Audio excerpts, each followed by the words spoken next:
Chapter 11. When Jesus had finished giving instructions to his 12 disciples, he set out from there to teach and preach in their cities. But John, having heard in jail about the works of the Christ, sent his disciples to ask him, "Are you the coming one? Or are we to expect a different one?" In reply, Jesus said to them, "Go and report to John what you are hearing and seeing.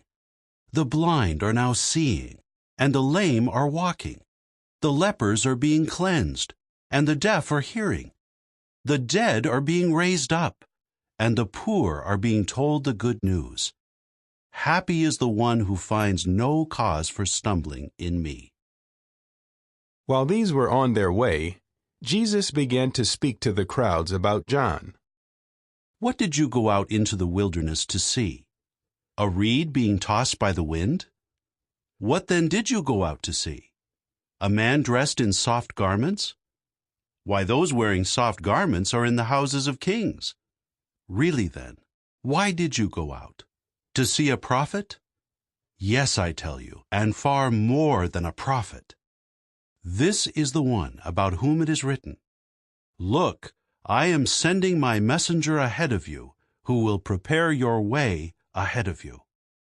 Truly I say to you, among those born of women, there has not been raised up anyone greater than John the Baptist, but a lesser person in the kingdom of the heavens is greater than he is. From the days of John the Baptist until now, the kingdom of the heavens is the goal toward which men press, and those pressing forward are seizing it.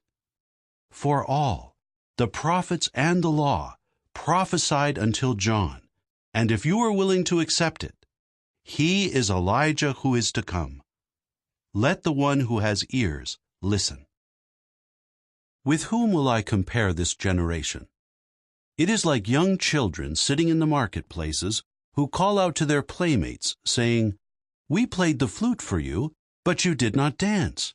We wailed, but you did not beat yourselves in grief.' Likewise, John came neither eating nor drinking, but people say, 'He has a demon.' The Son of Man did come eating and drinking, but people say, 'Look, a man who is a glutton and is given to drinking wine, a friend of tax collectors and sinners.' All the same, wisdom is proved righteous by its works." Then he began to reproach the cities in which most of his powerful works had taken place, for they did not repent. "Woe to you, Chorazin! Woe to you, Bethsaida! Because if the powerful works that took place in you had taken place in Tyre and Sidon, they would long ago have repented in sackcloth and ashes.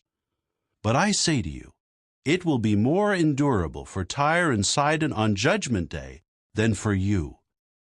And you, Capernaum, will you perhaps be exalted to heaven? Down to the grave you will come. Because if the powerful works that took place in you had taken place in Sodom, it would have remained until this very day. But I say to you, it will be more endurable for the land of Sodom on Judgment Day than for you." At that time, Jesus said in response, "I publicly praise you, Father, Lord of heaven and earth, because you have hidden these things from the wise and intellectual ones, and have revealed them to young children. Yes, O Father, because this is the way you approved. All things have been handed over to me by my Father, and no one fully knows the Son except the Father. Neither does anyone fully know the Father except the Son, and anyone to whom the Son is willing to reveal him.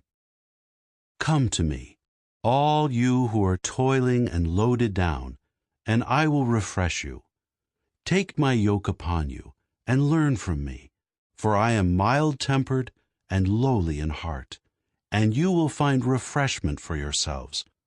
For my yoke is kindly, and my load is light."